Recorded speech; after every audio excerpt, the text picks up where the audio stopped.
Hello, goblins and ghouls, and welcome to my Haunted Life podcast. I'm your host, Angela Hartshorn, and today I am finally continuing the saga that is Emma and Alice Crawford. Trigger warning here. There is some talk about a suicide attempt associated with this mystery, so, prepare yourself for that sort of thing.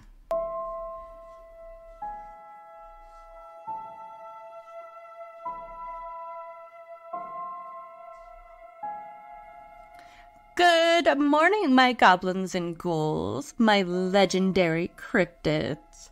How is everyone doing today? I hope it is absolutely awesome because you are indeed absolutely awesome. So just me, or is anyone already missing October?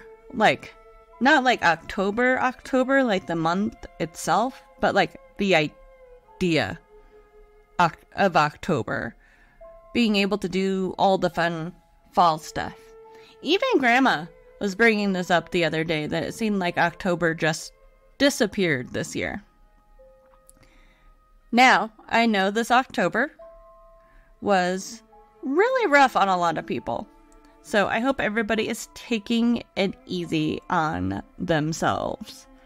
I usually throw myself into doing so much in October, because that's my busy season, that I kind of miss the fun of it. So now, I'm like throwing myself into Christmas. Let me tell you, all the holiday stuff. We have winter solstice traveling coming up here. And there's a lot going on. Holiday season is in full swing, and that means a lot of stress for a lot of us. Give yourself a lot of grace. Make sure you have a safe place, but don't take any shit. My therapist basically told me that. Not in the same words, but I'm paraphrasing. You get it. November, I feel like it just destroyed me mentally. Maybe it was October, and I just needed more recovery time. Burnout is real, you guys. Take care of yourself. I fell off the face of the planet because I had to. I usually don't allow that for myself. I usually just work until I quite literally can't. So that's why I disappeared for a little bit there. Trying to figure out that work-life balance, and I'm not there yet, but I'm trying.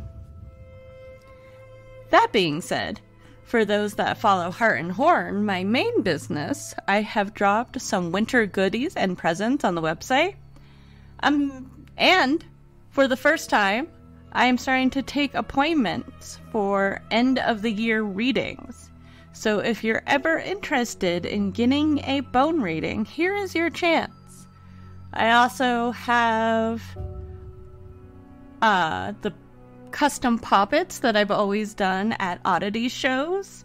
I have that available online now, and I might add another one. We'll see how time goes, but keep an eye out for that. I'm also trying to figure out gift cards, so check that out when you can.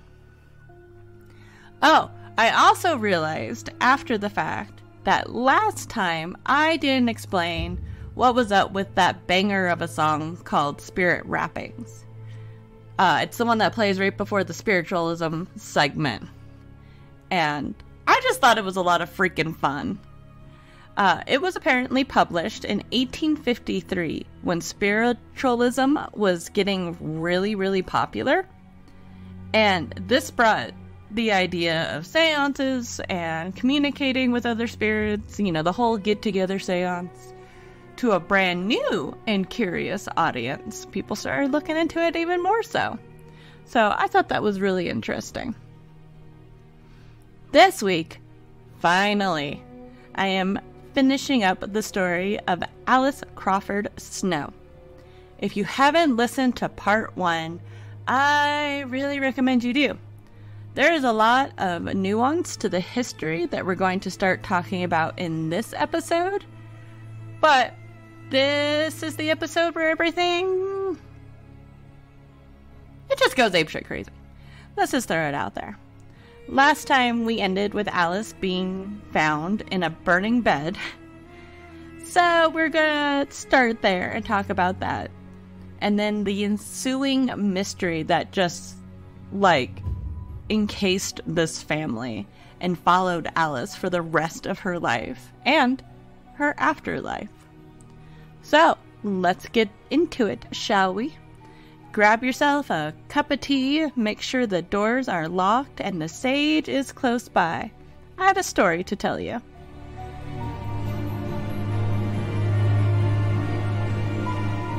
Woman is helpless in blazing bed. Shoots self in knee. Rescuer forces entrance into haunted house. Mystery surrounds injury to Mrs. Margaret Crawford Snow of Manitou. But for the timely visit and presence of mind of John T. White, a Colorado Springs attorney, Mrs. Margaret Crawford Snow, formerly an eminent dramatic reader, would probably have burned to death in bed yesterday afternoon in her home in the much talked of haunted house on Red Mountain, Manitou, just after she had accidentally shot herself through the knee with a .32 caliber Iver Johnson revolver. She will recover, but may be lamed for life if the kneecap is fractured. She is about 30 years old.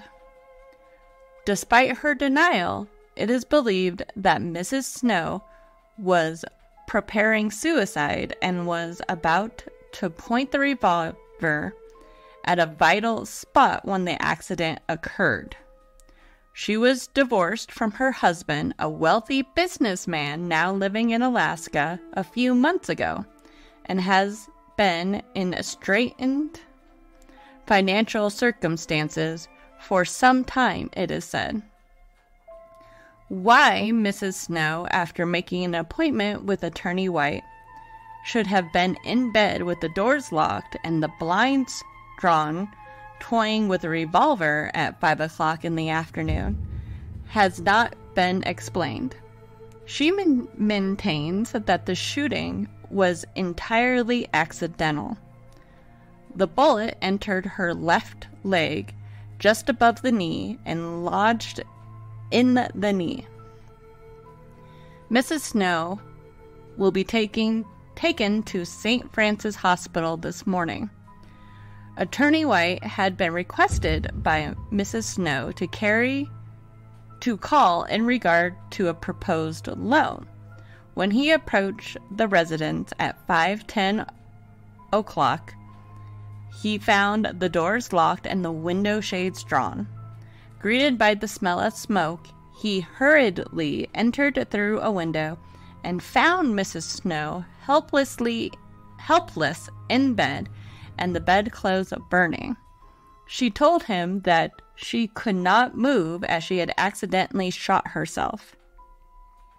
Bundling up the bedclothes, Mr. White threw them out of a window, and after learning that the woman was not burned, he summoned Dr. H.M. Ogilvy. Mrs. Snow, who before her retirement from the stage was one of the most talented dramatic readers in America, is the daughter of Madame Crawford and the sister of the late Emma Crawford, the great pianist. The body of Miss Crawford is buried just across the ravine near the Snow house. Mrs. Snow, who came here about 2 years ago to live, has been planning to remove the body from the storm-swept mountain. Madame Crawford and Mrs. Snow's little daughter of a former marriage, Alice, left last Monday for a trip to California. For years, the house in which Mrs. Snow lives has been known as the Haunted House. Recently, Madame Crawford, who was interested in things physical, believes that she heard the spirit of her daughter Emma playing on the black velvet draped piano, which occupies a conspicuous place in the Snow home. Mrs. Snow's first husband was an actor.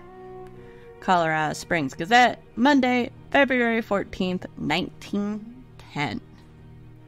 So, there's a lot to unpack there. First of all, they don't use commas that often, or period, so I'm really sorry that's a giant run-on sentence, because that's how it's written.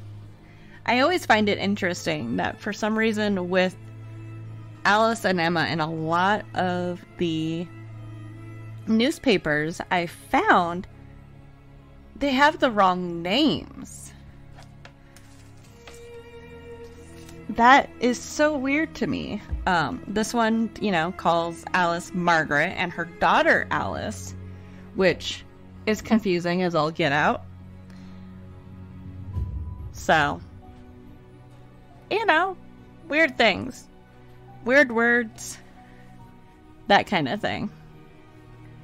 So, but I am going to give you a warning ahead of time that a lot of the segments in this part are from the newspapers at the time.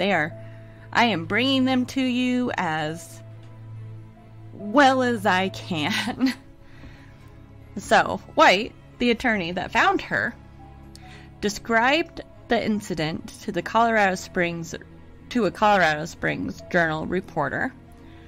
I knocked at the door and received no answer. I then went to the back door, but could rouse no one there. I returned to the front of the house, where I was attracted by a beckoning hand at the window, and Mrs. Snow said to me through the glass that she was unable to rise from the bed, but for me to come in through the window. I supposed she ill with some sudden sickness, but I hesitated to enter through the window. She insisted, though, and finally I went around to the back of the house and forced my way in. Mrs. Snow then told me that she had accidentally shot herself in the knee.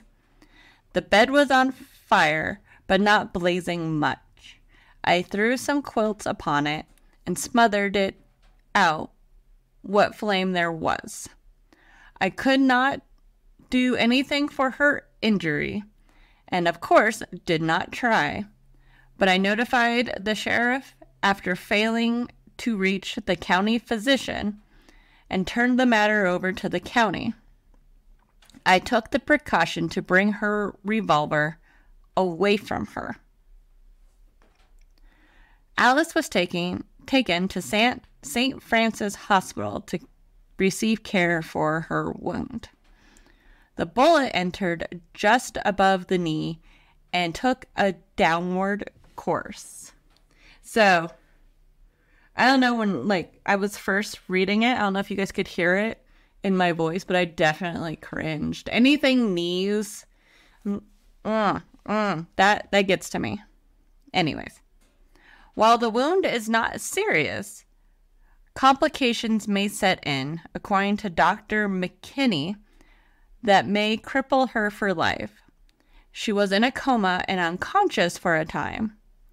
The Denver Post reported that after an operation, Alice was moved to the charity ward. So, what the hell happened?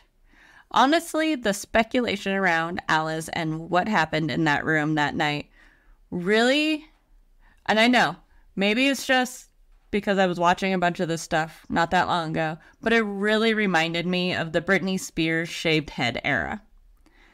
The papers just would not leave her alone, and they literally printed all of the salacious rumors they could.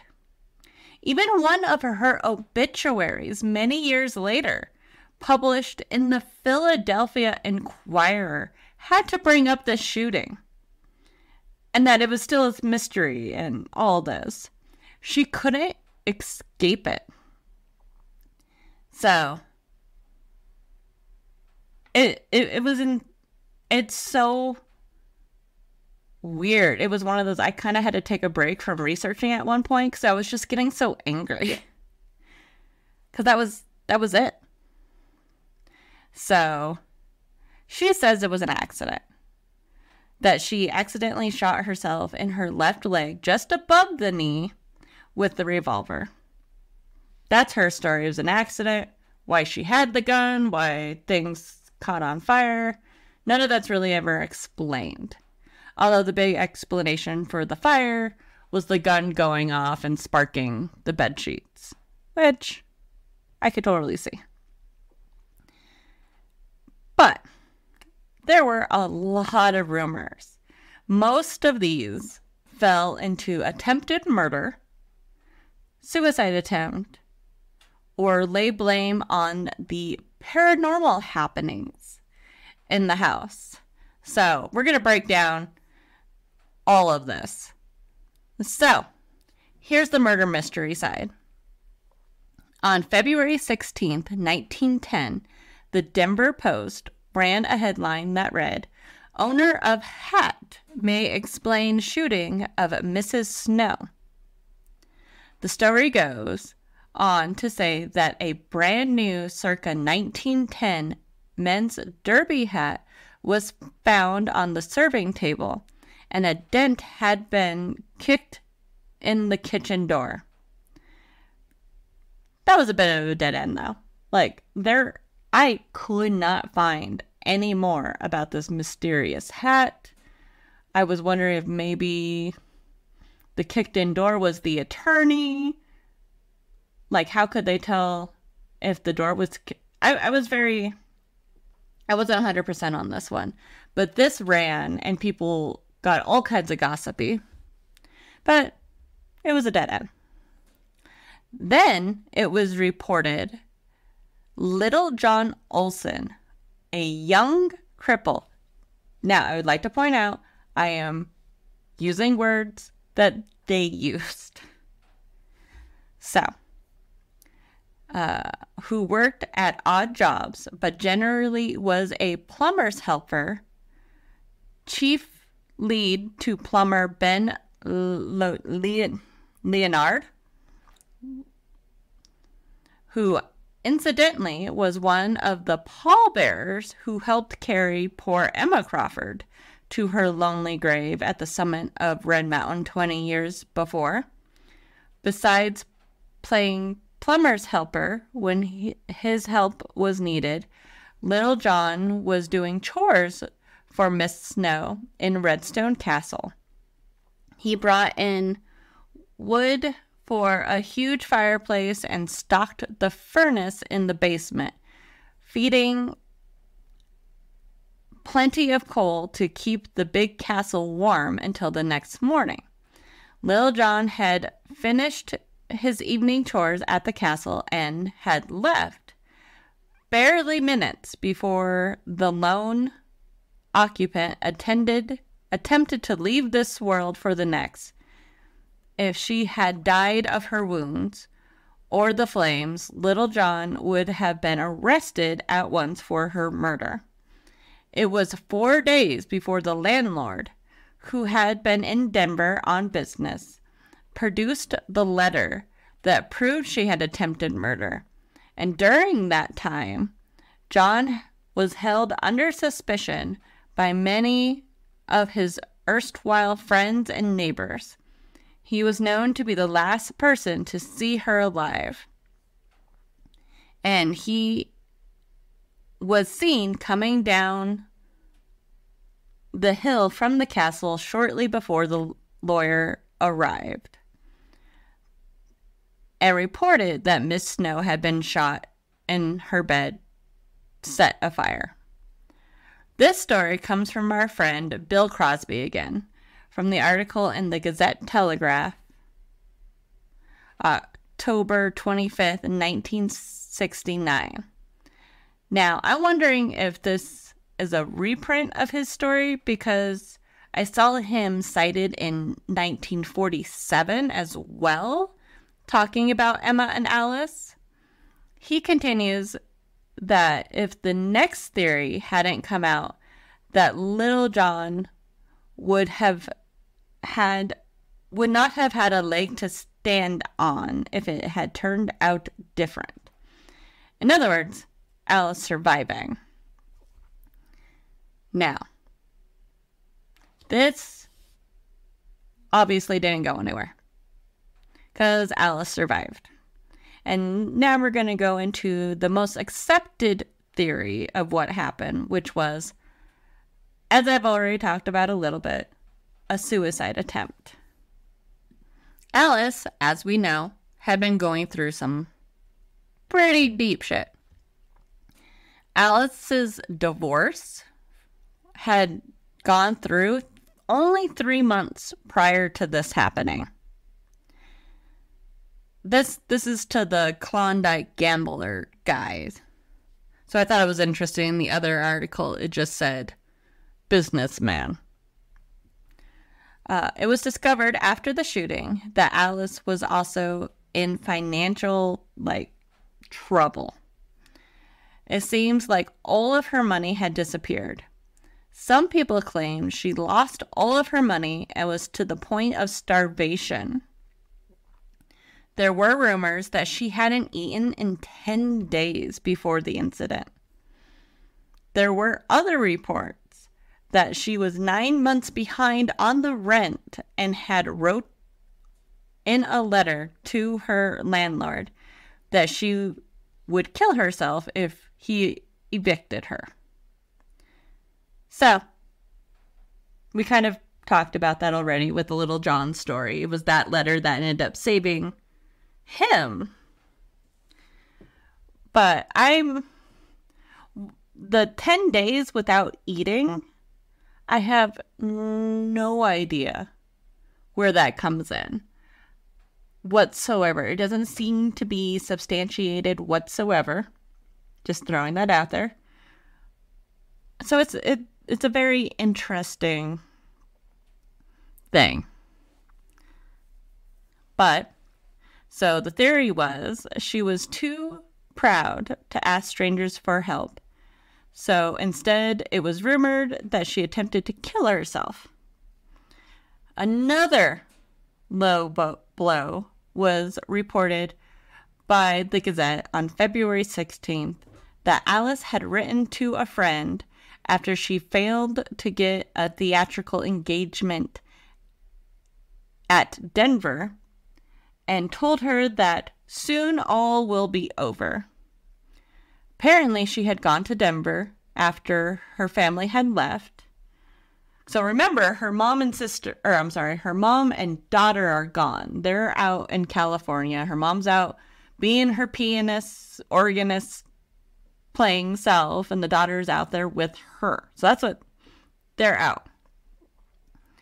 So while they were gone, she goes to Denver trying to get any kind of stage work, and it was turned down over and over.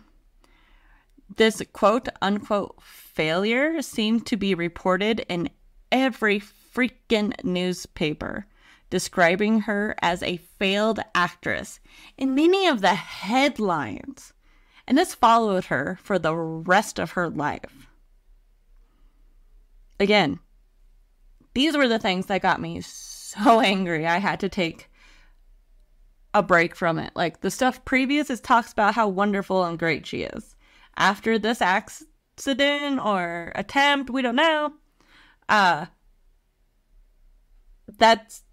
It was it. Failed. Everything was failed. She was a horrible actress. It was. Now, Alice adamantly denied the suicide attempt. Even though the papers reported the salacious part about attempted suicide, they almost always followed it up with the course taken by the bullet did not support the claim that the woman shot herself. Like, where she shot herself would not have killed her. The burning bed, yeah, eventually, maybe. But shooting yourself in the knee is not going to kill you. It was reported she even asked her physician, "Shall I ever dance again?" The question gave an inkling of the woman's temperament, and her friends are loath to believe she wanted to die. So that's another quote from a paper. There's a lot of quotes from papers written in here. Now, our buddy, William Bill S. Crosby, the friend of the family with the stories of Emma and her spirit guide, claimed in an article published in 1967 that the lawyer that came and saved her, quote unquote, was more than just a lawyer. According to Bill, the two were actually courting, Victorian dating. And he, the lawyer, was the one that gave her money for the trip to Denver to try and find theater work. Now, this seems to counter some of the previous claims. Yes, her divorce had just gone through, but it sounds like she was in a new relationship. And now, to be fair, that does not mean that she's not depressed as hell, of course. But, it kind of, that's not the only thing on her mind. It also sounds like she was willing to ask him for the help with money. So, here's this potential beau, giving her money for this trip to Denver. Why, something.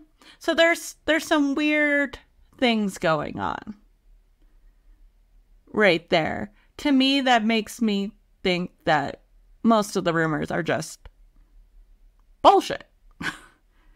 Not saying she didn't have mental health issues, but the argument over her divorce and the starvation from being too poor and being too proud to ask for help kind of, to me, go out the window a little bit there. Just saying. So,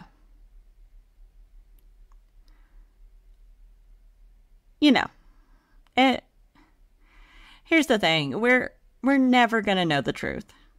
It's just how it is. I couldn't find any more from this lawyer. I don't know if he added any more to the story. Who knows?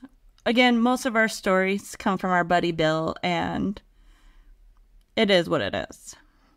So, by February 23rd, and again, the papers just would not let it go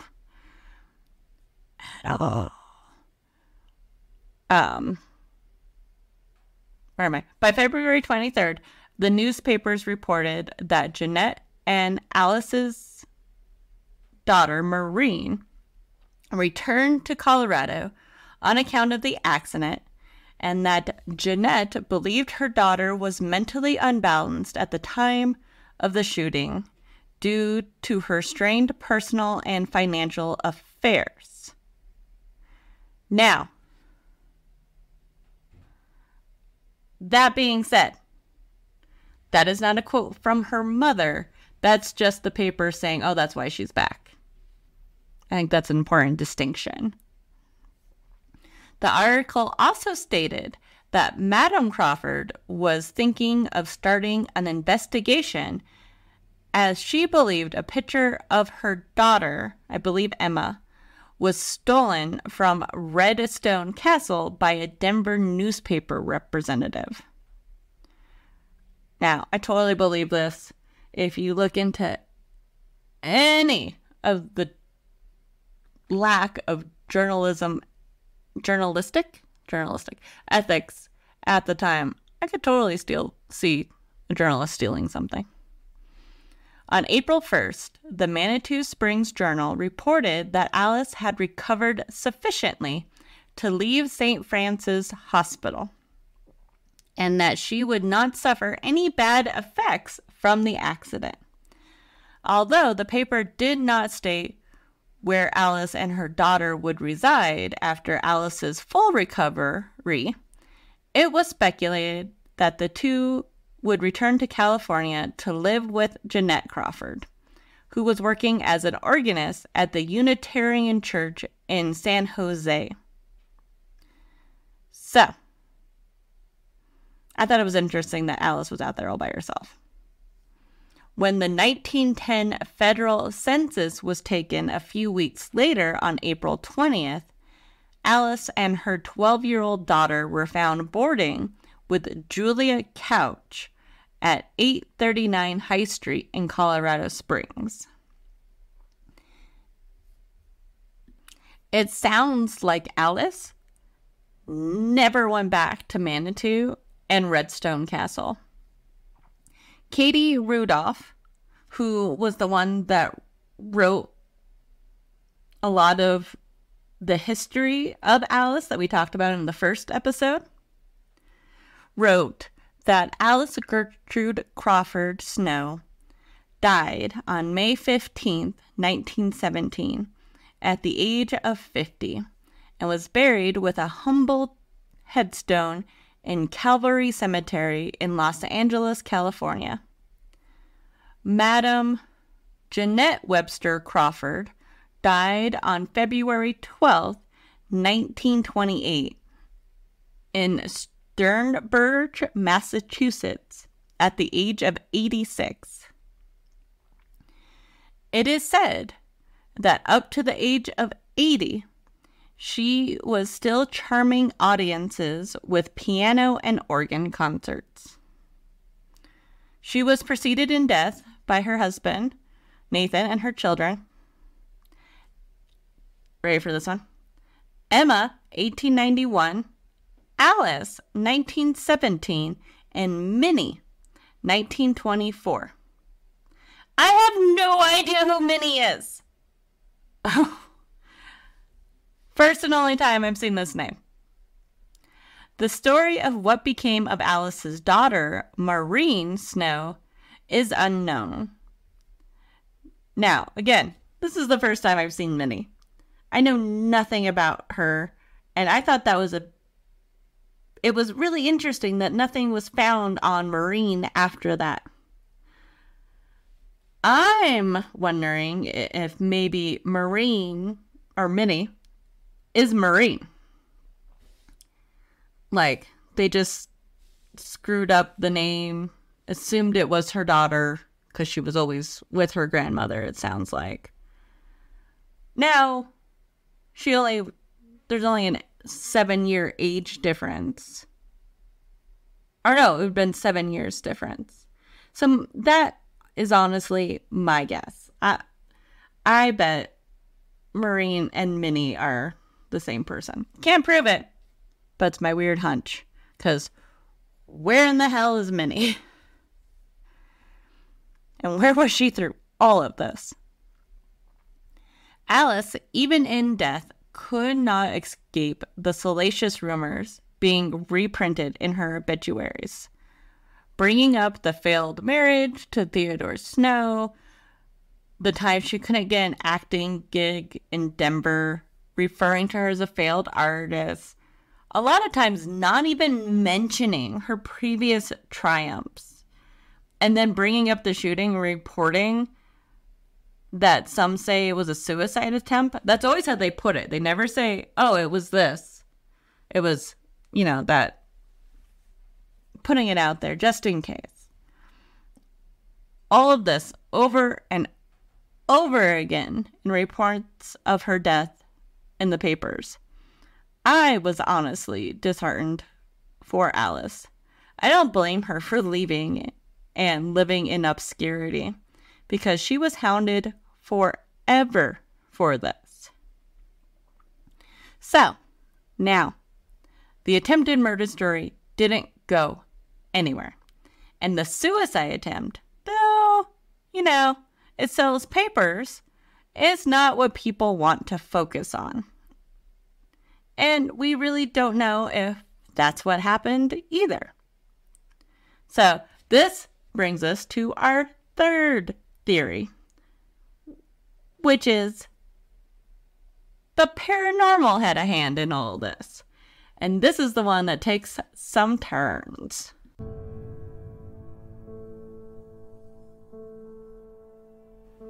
Like we talked about last time, the Crawfords were big spiritualists. Emma was really into spirit guides, leading to her climbing a mountain that probably made her condition worse and hastened her death. Madame Jeanette taught classes and gave lectures on spiritualism, and Alice conducted seances in Redstone Castle. So much so that it famously became known as the House of Mystery and was claimed to be haunted even in 1910. According to our friend Bill, in the article from 1967, there were long periods of time when the castle stood vacant, and it was believed by many to be haunted, but the haunts became certainty after Alice Crawford in 1908. Now, quick sidebar. Manitou is known to be haunted and a very spiritual place to the Utes.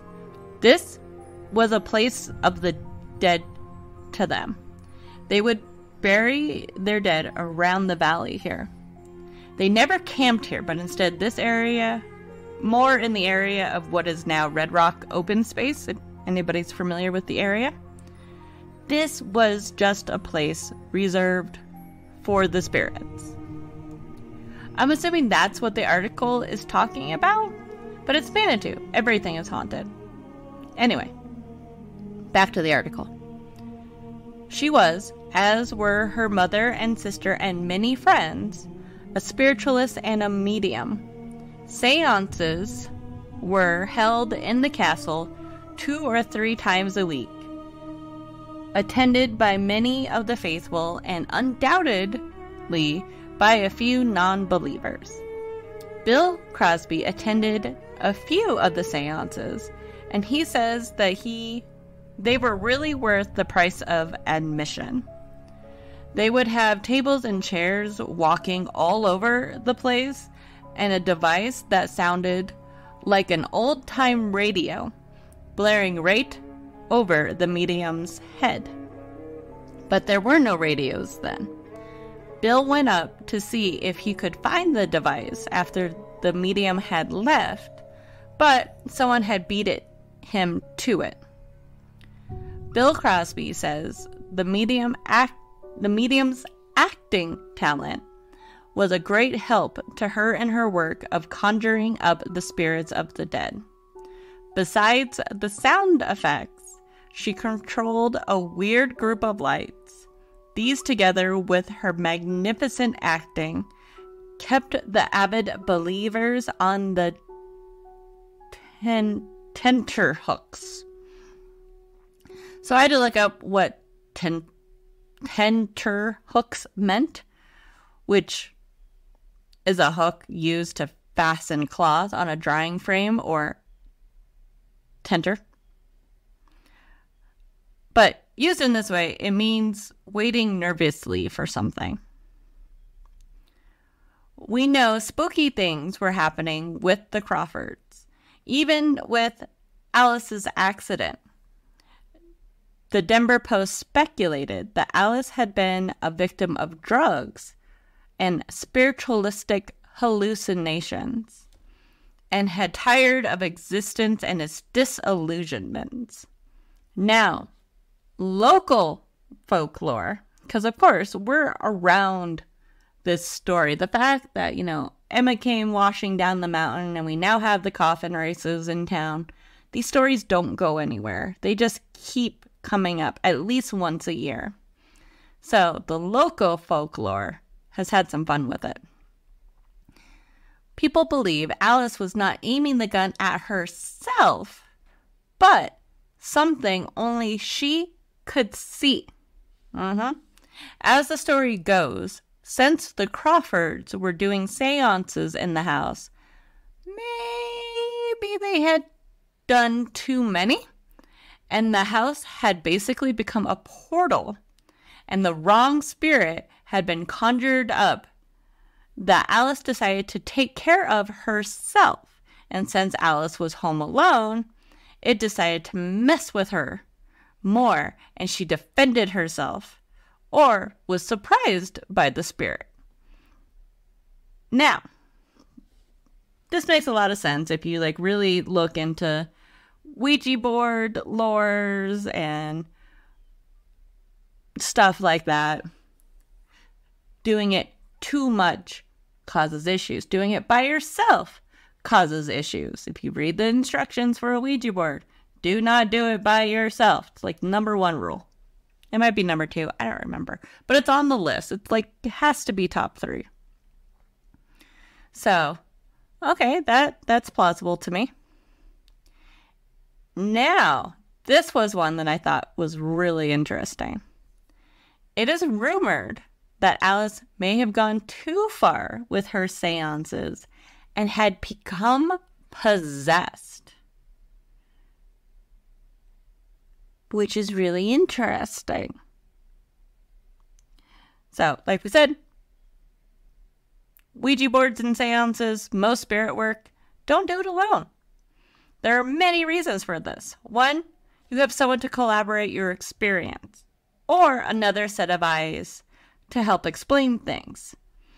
Another reason is that spirit work is dangerous. Ouija boards in particular have a reputation of people getting obsessed and just spiraling. It can become an addiction that people will lose themselves in. I have met people who have done this, and they are just as strung out as any other addict. I'm wondering if this is what happened to Alice now.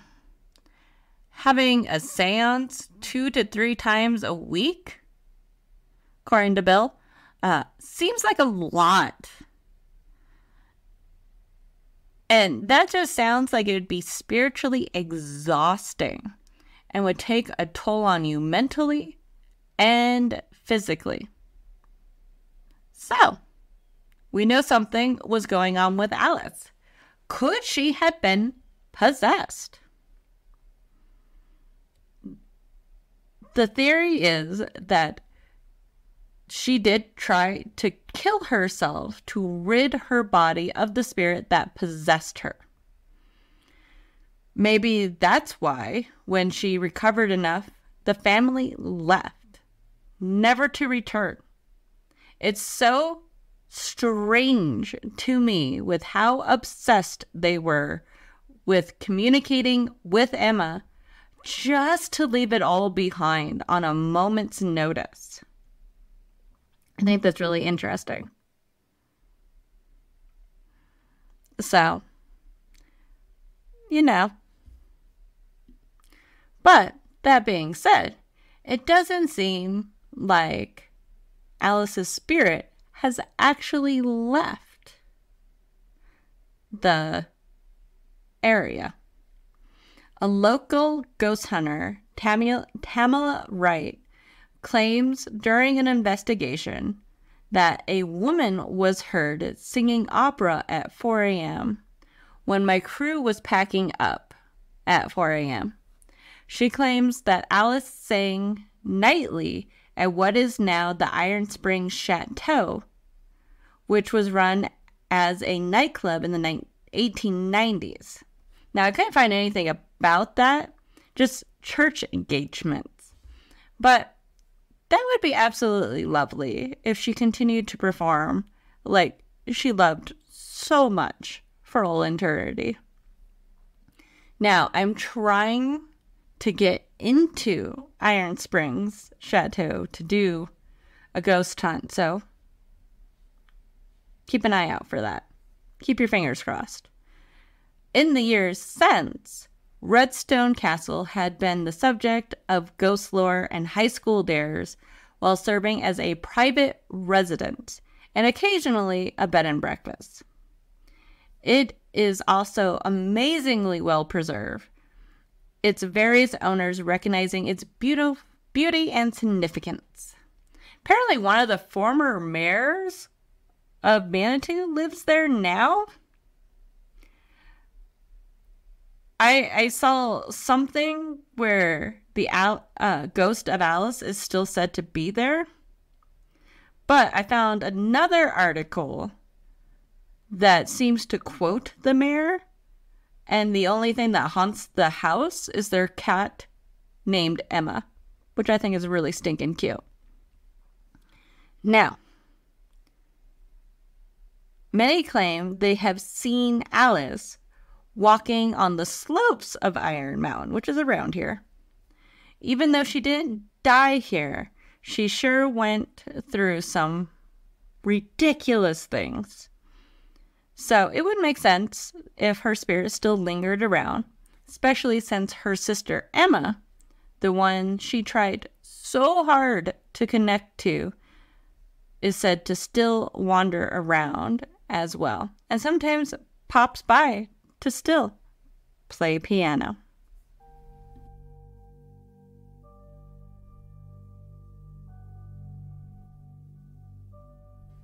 Manitou Springs, where I live, is famous for its weirdness.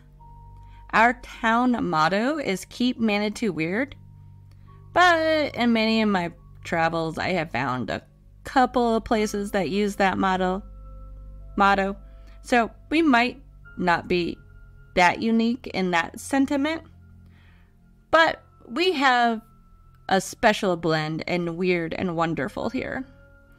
Our big claim to fame, however, is still pretty freaking unique, and that is the Emma Crawford coffin races. I don't care. They started here.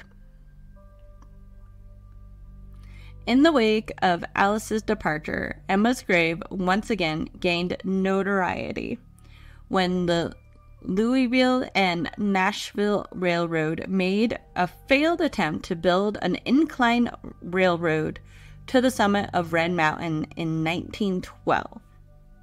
Complete with a casino it was supposed to have. I think that's pretty cool.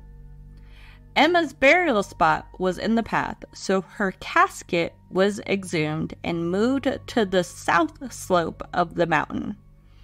In 1929, after years of harsh winters and spring rains, Emma and her coffin came racing down the mountainside.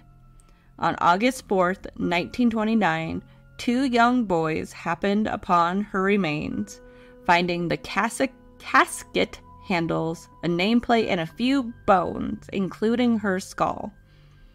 Marshal David S. Banks of Manitou investigated and found, wrapped in a bundle, human bones and a handle of the coffin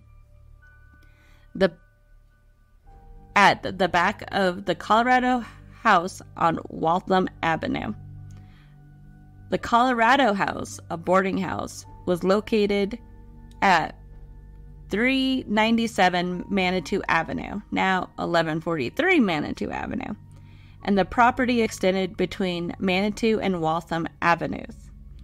Given the proximity to Red Mountain, the remains had been removed to Waltham from where they were originally found.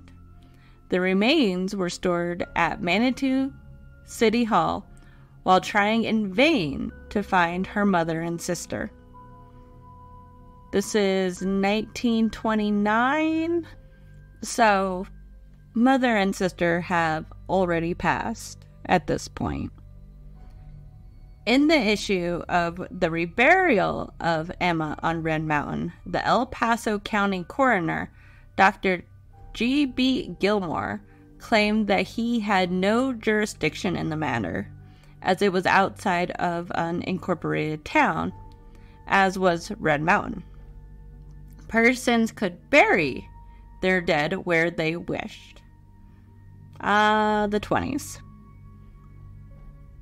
The August 16th, 1929 Gazette reported that a new grave for Emma Crawford would be dug in the Manitou Cemetery.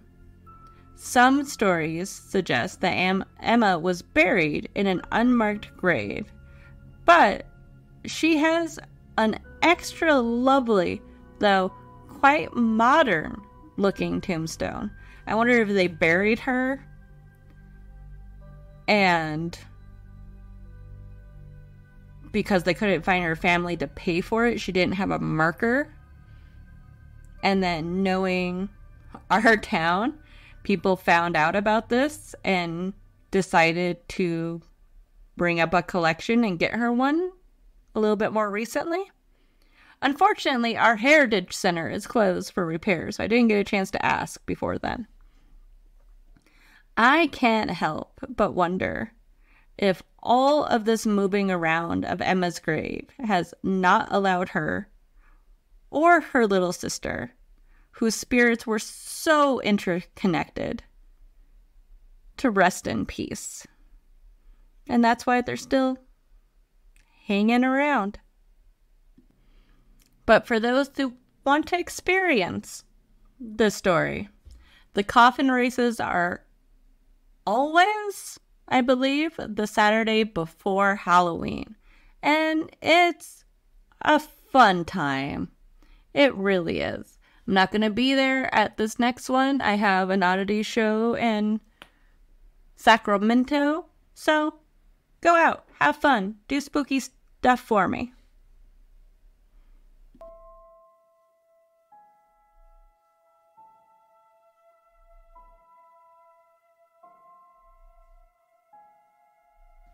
Thank you to everyone out there listening today. My Haunted Life podcast is written, researched, produced, edited, and hosted by me, Angela Hartshorn. All of my sources are in the show notes and on the website, myhauntedlifepodcast.com, and on the Patreon page. Yes, I'm going to get that all nice and updated very shortly. Make sure to subscribe on your favorite podcast app so you never miss an episode.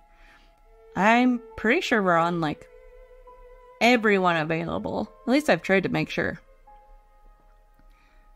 If you are interested in more pictures, videos, and info for this week's episode, make sure to go to the Patreon page. And if you like what you hear, you can support the show for as little as $2 a month, which, I'd really appreciate that. It would mean a lot to me. I think you can subscribe for free, but I'm not very good at this, as we all know. If you have any information about today's episode, like ghost stories, like maybe you've had an encounter with your own indigenous spirit guide on the top of Red Mountain, or a ghost story of any kind of your own to share, email me at myhauntedlifepodcast@gmail.com or write me on the Facebook, Instagram, TikTok, and YouTube.